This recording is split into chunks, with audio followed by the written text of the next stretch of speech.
Chapter 6. One Sabbath, Jesus was going through the grain fields, and his disciples began to pick some heads of grain, rub them in their hands, and eat the kernels. Some of the Pharisees asked, "Why are you doing what is unlawful on the Sabbath?" Jesus answered them, Have you never read what David did when he and his companions were hungry? He entered the house of God, and taking the consecrated bread, he ate what is lawful only for priests to eat.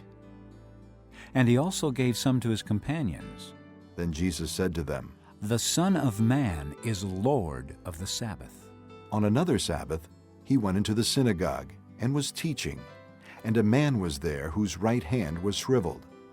The Pharisees and the teachers of the law were looking for a reason to accuse Jesus. So they watched him closely to see if he would heal on the Sabbath.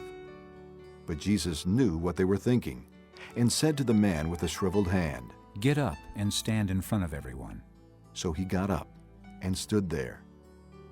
Then Jesus said to them, I ask you, which is lawful on the Sabbath, to do good or to do evil, to save life or to destroy it? He looked around at them all, and then said to the man, Stretch out your hand. He did so, and his hand was completely restored.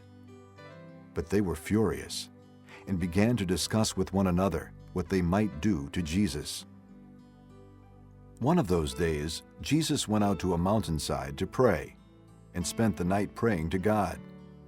When morning came, he called his disciples to him, and chose 12 of them, whom he also designated apostles: Simon, whom he named Peter, his brother Andrew, James, John, Philip, Bartholomew, Matthew, Thomas, James, son of Alphaeus, Simon, who was called the Zealot, Judas, son of James, and Judas Iscariot, who became a traitor.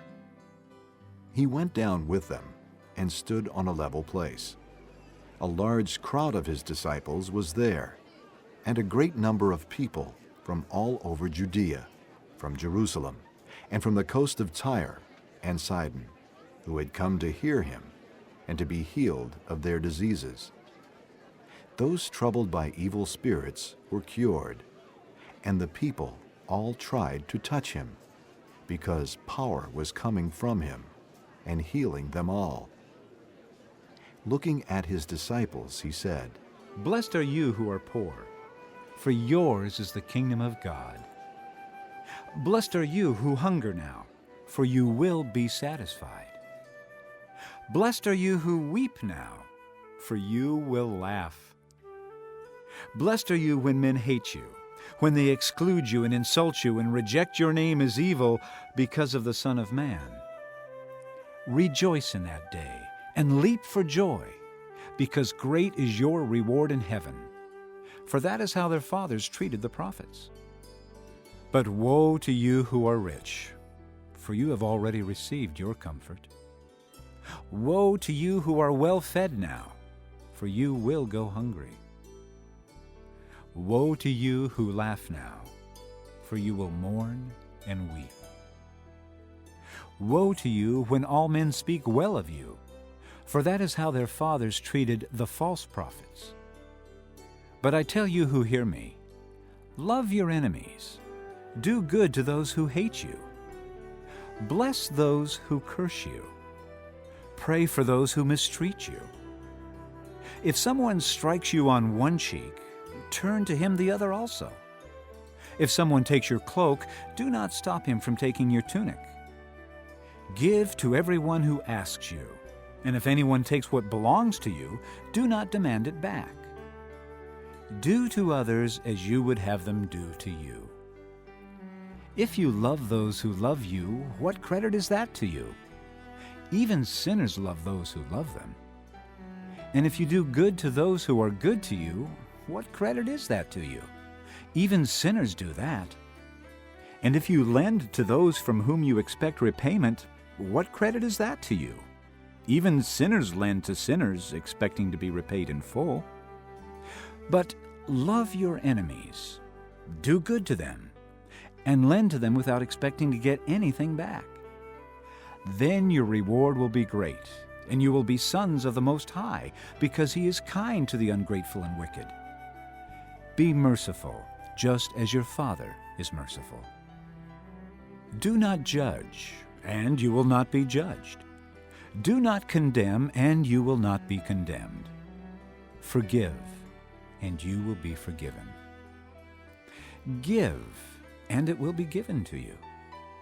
A good measure, pressed down, shaken together, and running over, will be poured into your lap. For with the measure you use, it will be measured to you. He also told them this parable. Can a blind man lead a blind man? Will they not both fall into a pit? A student is not above his teacher, but everyone who is fully trained will be like his teacher.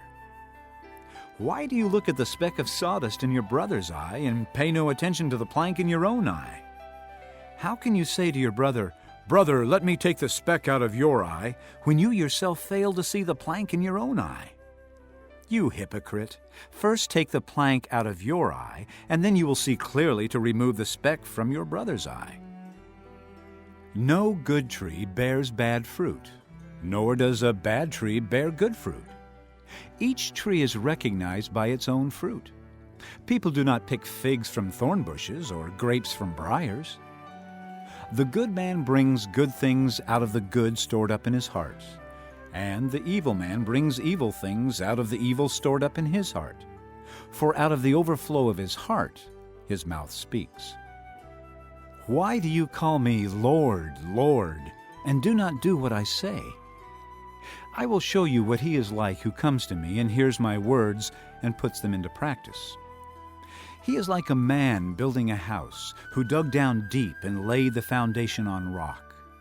When a flood came, the torrent struck that house but could not shake it because it was well built. But the one who hears my words and does not put them into practice is like a man who built a house on the ground without a foundation. The moment the torrent struck that house, it collapsed, and its destruction was complete.